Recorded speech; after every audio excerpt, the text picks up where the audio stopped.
はい、皆さん、こんにちは。かんきちスタジオの北原かんきちです。今日はですね、武術とか気功、あるいはね、仏教の修行にもね、共通するですね、体の使い方のですね、根本的な理論であるですね、心筋制御運動についてですね、ちょっと詳しくね、お話ししていこうかなというふうに思っております。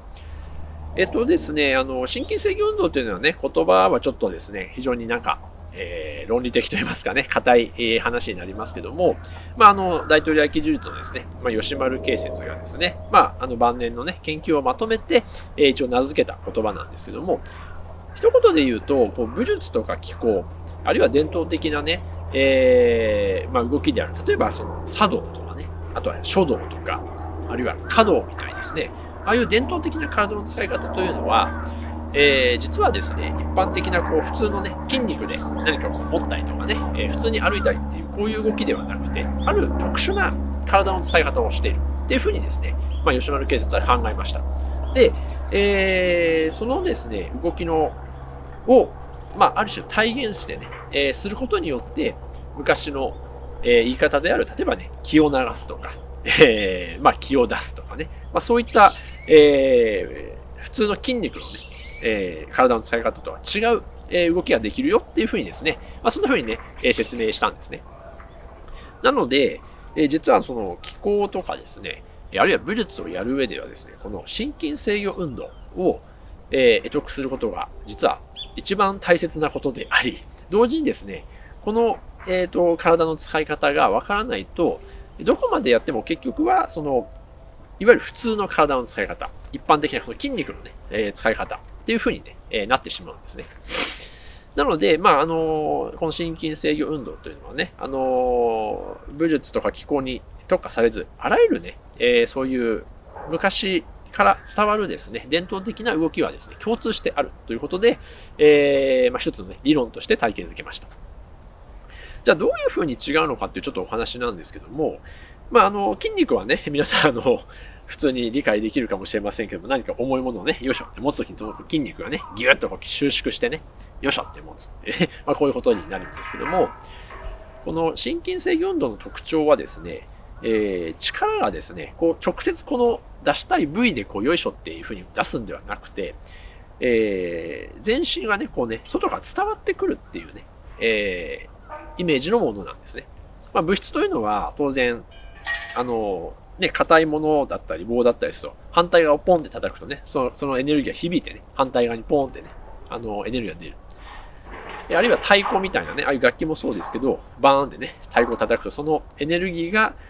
振動となってね、バーンとこう空気中に広がるっていうことで、こう伝わるっていうね。その伝わるというね、考え方が一つのその、気が伝わるとかね、気が流れるっていう風にですね、考えていく一つのね、形なんですよね。で、当然そのためには、その力が伝わる体をね、こう作り上げていかなくてはいけないんですね。部分的なものだと先ほど言ったように筋肉になってしまうんですけども、この、いわゆるですね、気を流すとかですね、そういった特殊な力を使う場合はですね、全身がこう繋がって、力がですね、例えば反対側から反対側にこう突き抜けるね、体を作らなくてはいけないっていう風に、ね、なるんですね。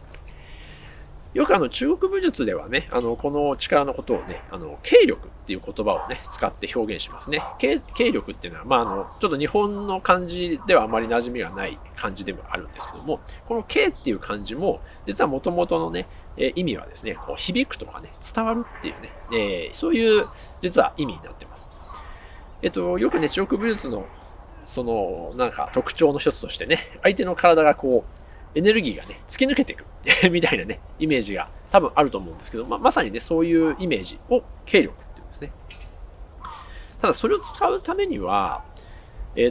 相手の体とか、あるいは何かを対象物のね、ものに響かせるっていう以前に、自分の体がこう、通過してないとですね、そういうエネルギーはね、使えないっていうことなんですよね。で、その体をですね、の状態、あるいはね、そういう体の、作用ですかね、使い方を心筋制御運動っていうふうにですね、一応吉丸慶説派ではですね、呼んでるんですね。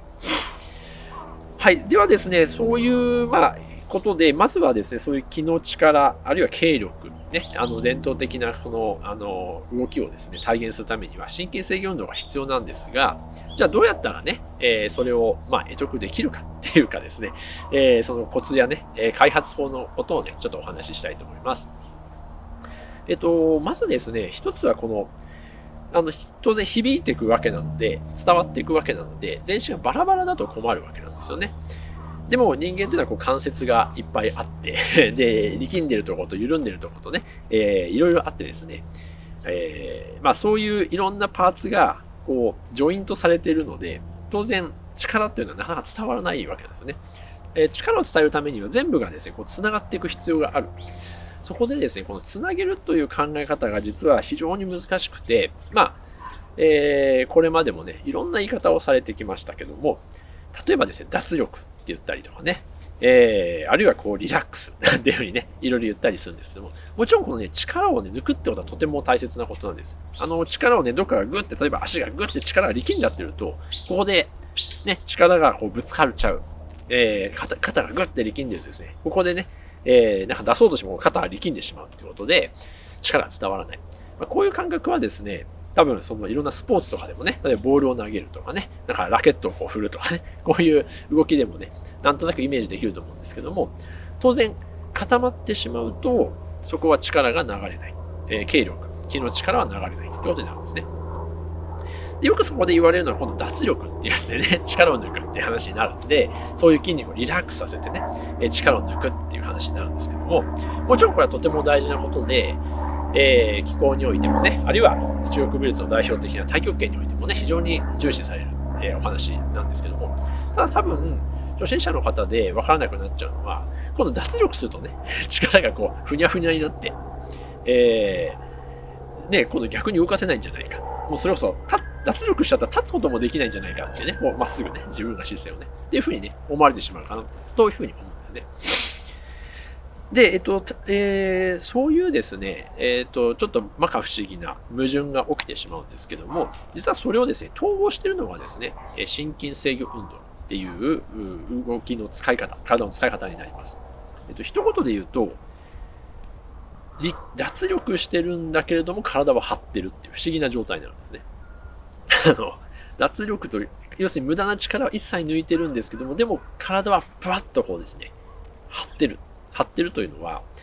みなぎってる。例えるのは風船のね、パーンって膨らんだような状態になってる。こういうね、状態を一つね、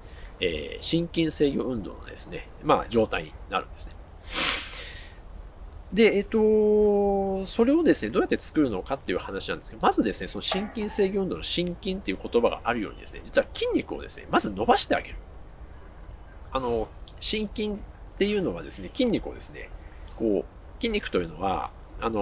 解剖学的に言うと、ただのこう、伸び縮みするゴムみたいなね、感じなんですよね。ここにこう、ギュッと筋収縮が起きるからね、ギュッて形が固まりますけども、これね、実は、伸び縮みする、ものすごく柔らかいゴムみたいなものなので、実はね、筋肉というのはですね、力を抜くとね、シューってね、伸びていくんですね。ゆー。ゆー。で、このね、実はね、心筋制御運動でまず一番大事な条件はこのね、筋肉を伸ばすんです。で、筋肉を伸ばすっていうことはですね、実はこれね、脱力ではあるんですけども、かといってじゃあブラーンっていう脱力ではないんですね。いわゆるこの言葉通り、文字通りの脱力って抜いて出してしまう力だと今度はダラーンってこういう風になってですね、いわゆるだらしない姿勢になるんですけども、心筋制御運動でいうところのこの力をね、リラックスする、脱力するっていうのはですね、このね、心筋をね、筋肉に無駄な力を抜いて、ビューって伸びてくる。ビューって伸びてくる。まず腕でやってください。腕で。最初はね、指でもいいんですけどね、ちょっとわかりやすく、指だとちょっとカメラ的には小さいので、腕で。別に今こういう話しても、こっちでもいいです。直線でもいい。ビュー。ビューって伸ばす。このね、腕の、特に心筋群、こう伸ばすね、腕を伸ばす側を心筋、こう、屈する側を屈筋って言いますけどもね、こう伸ばす側をぐーって伸ばしていく。で特にこの屈筋は本当に邪魔なので、これを力をね、入れてしまう、いわゆるこの力こぶっていうね、こういう屈筋ですけど、この筋肉は本当に力んじゃって、このね、いわゆる気の力とか軽力をね、出す、心筋制御運動をするために非常に邪魔なものです。なのでこの辺はもう全然鍛えなくていいんですけども、逆にね、このうーって伸ばす筋肉がビューって伸ばしていきます。で、こう腕がぐーって伸びたらですね、このね、背中の方とか、うなじとか、頭とか、腰とか、こっちの背中も、背中というか、この全身もね、ぐーって伸びていきます。ビュー。この感覚は、非常に一つのコツが必要で、まあ、もちろんね、立前、担当校もこれを実はやってるところがあるんですけど、担当校よりもですね、今回は意識的に筋肉を伸ばす。伸ばす。で、こう背中もぐーっと伸びて、首もぐーっと伸びて、全部が伸びていく。こうなんていうんですかね、こう、ブワーってこう、ブワーってこう、全部がこう、ちょっとシワの寄っちゃったサランラップみたいのをこうビューってこう伸ばしていく感じですよね。ビューって。なんかこう、布でも何でもいいですよ。こう、シワが寄っちゃってるものを、ビューってこう、引っ張って綺麗にこう、ビューってこう伸ばしていく感じで、これ自分がシワくちゃになっちゃってるのをイメージして、それをビューってですね、伸ばしていくんです。ビュー。で、もちろん背中、お腹側もそうですね。太ももとか、お尻、ね、ふくらはぎ、すねも全部そう。伸ばしていきます。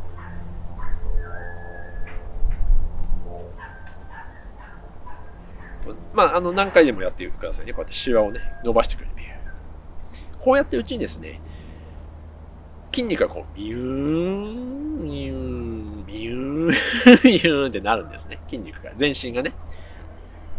もちろん最初はね、いきなり全身でやるの難しい場合、こうコテとかね、やっていただいて結構です。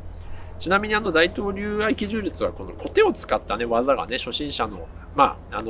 初級の技はいっぱいあるんですけど、その最大の理由はですね、このコテのね、今の筋肉をね、ぐーって伸ばす、つまり心筋させるってことですね。で、こうコテができてきたら、こう肩とか背中とか、腰とか全身が伸びてくる。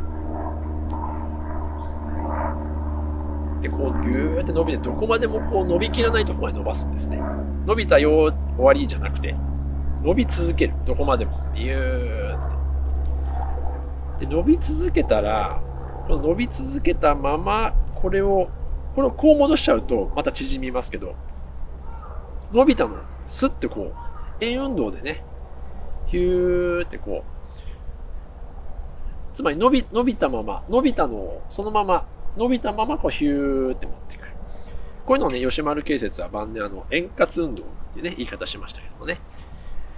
心筋による円滑運動。ピュー。伸びたのが、太極拳なんかまさにこれをやってますね。要するにこう、最初大きくね、太極拳なんかもやりますけど、大きくやって、はてはて、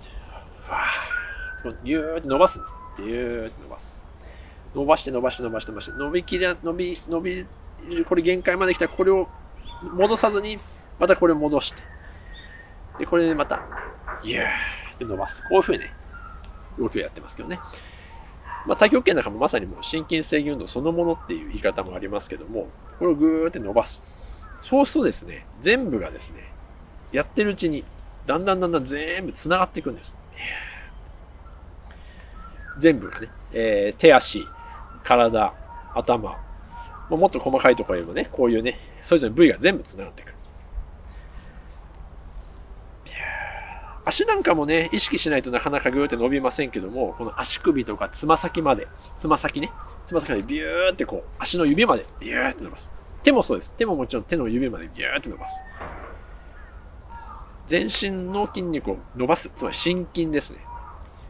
心筋群を全部伸ばして、この心筋群が全部伸びきって繋がったところで、この繋がったままをこうですね。これ伸びたままなんです。伸びたまま。伸びたまま、このままいろんな動きになる。これを